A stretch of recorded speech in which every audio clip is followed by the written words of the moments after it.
안녕하세요. 혹시 이런 질문 마음속에 품어본 적 없으세요?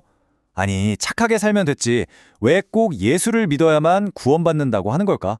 네. 오늘은 기독교 신앙의 가장 핵심적이면서도 또 가장 논란이 많은 주제죠. 바로 이 구원의 문제를 한번 제대로 파헤쳐 보겠습니다. 바로 이 질문입니다. 착한 사람은 왜 예수님 없이 구원받을 수 없나요? 사실 이건 신앙이 있든 없든 정말 많은 분들이 궁금해하는 지점일 거예요. 아니, 세상에 법 없이도 살 만큼 정직하고 선하게 살려고 애쓰는 사람들이 얼마나 많아요?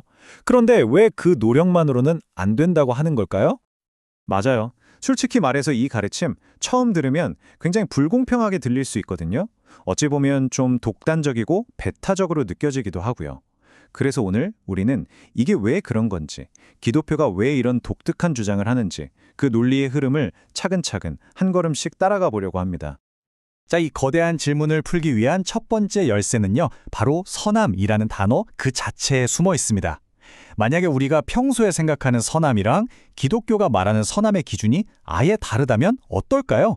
먼저 그 기준점의 차이부터 한번 짚어보죠. 우리는 보통 선함을 상대평가하잖아요. 그래도 내가 저 사람보다는 낫지 않나? 하면서요. 이게 바로 상대적인 선함이죠. 근데요, 성경에서 제시하는 기준은 이런 비교가 아니에요. 그냥 완벽함, 티끌 하나 없는 절대적인 완전함, 그 자체를 기준으로 삼는다는 겁니다. 그리고 성경은 이 부분에 대해서 아주 단호하게 이야기합니다. 의인은 없나니 하나도 없으며 선을 행하는 자는 없나니 하나도 없도다. 이 말은 우리가 생각하는 그 착한 사람조차도 이 절대적인 완전함이라는 기준 앞에서는 결국 미달이라는, 어떻게 보면 좀 충격적인 선언인 셈이죠. 자, 기준이 이렇게 어마어마하게 높다면 어떤 일이 벌어질까요? 그렇죠. 인간과 그 기준 사이에 어떤 노력으로도 도저히 건널 수 없는 깊고 거대한 간격이 생겨버립니다. 기독교 신학은 바로 이 지점을 인간의 근본적인 한계라고 진단하는 거죠. 성경은 이 상태를 이렇게 표현합니다.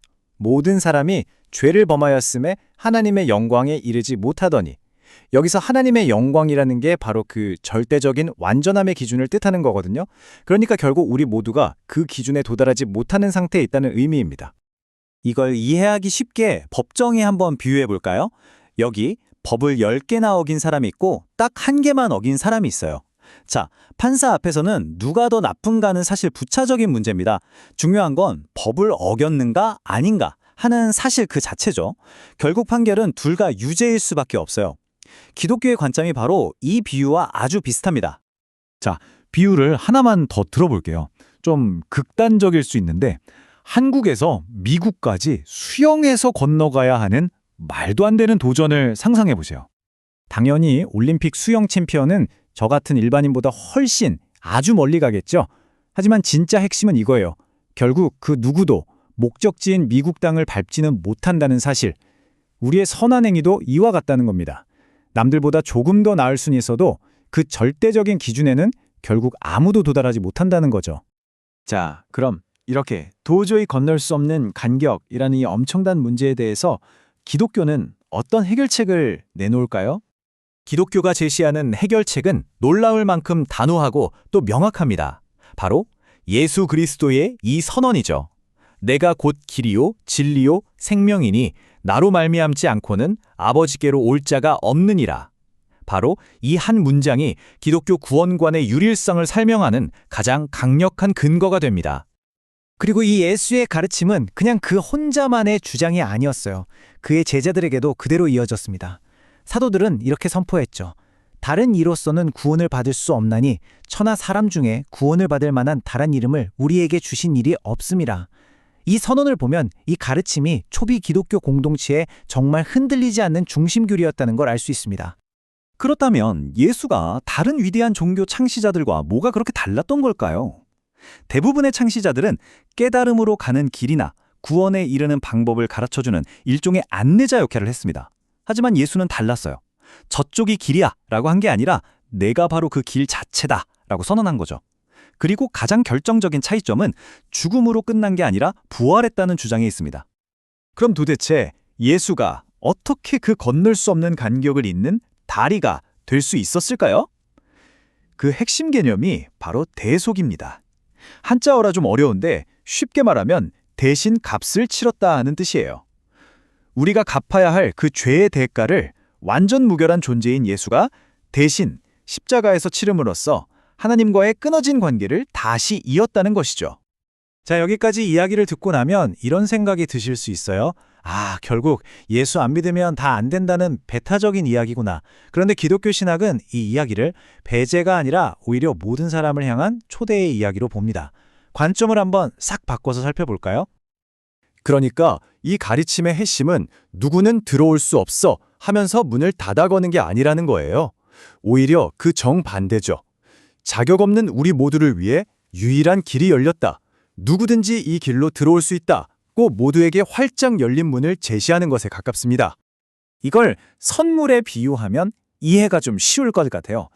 구원은 우리가 열심히 노력해서 따내는 상이 아니라 모두에게 조건 없이 주어진 선물과 같다는 겁니다. 근데 한번 생각해 보세요. 아무리 비싼 선물이라도 내가 받기를 거절하면 그건 내 것이 될 수 없잖아요. 결국 중요한 건 그 선물을 받기로 선택하는 우리의 반응에 달려 있다는 거죠. 예수님 스스로도 비슷한 말씀을 하셨어요. 나는 의인을 부르러 온 게 아니라 죄인을 부르러 왔다. 마치 병원이 난 건강해 라고 자신하는 사람이 아니라 나 아파요 하는 사람들을 위해 존재하는 것처럼 말이죠. 이 구원의 초대는 바로 자신의 한계와 필요를 인정하는 모든 사람을 위한 것이라는 뜻입니다. 그리고 이 모든 교리의 가장 근본적인 동기는 결국 사랑이라고 성경은 이야기합니다. 하나님이 세상을 이처럼 사랑하사 독생자를 주셨으니 이 구절은 이 모든 거대한 계획의 시작이 심판이나 배제가 아니라 바로 사랑이었음을 보여주는 핵심 구절로 자주 인용되죠. 네, 오늘 우리는 기독교의 가장 어렵고도 핵심적인 가르침을 한번 따라와 봤습니다. 이제 마지막으로 여러분께 이 질문을 던지면서 마무리하려고 합니다. 이 이야기는 결국 누군가를 배제하기 위한 좁고 이기적인 문일까요? 아니면 인간이 스스로 해결할 수 없을 만큼 문제가 너무나 깊고 심각했기에 그만큼 거대하고 유일한 해결책이 필요했다는 고백일까요? 여러분의 생각은 어떠신가요?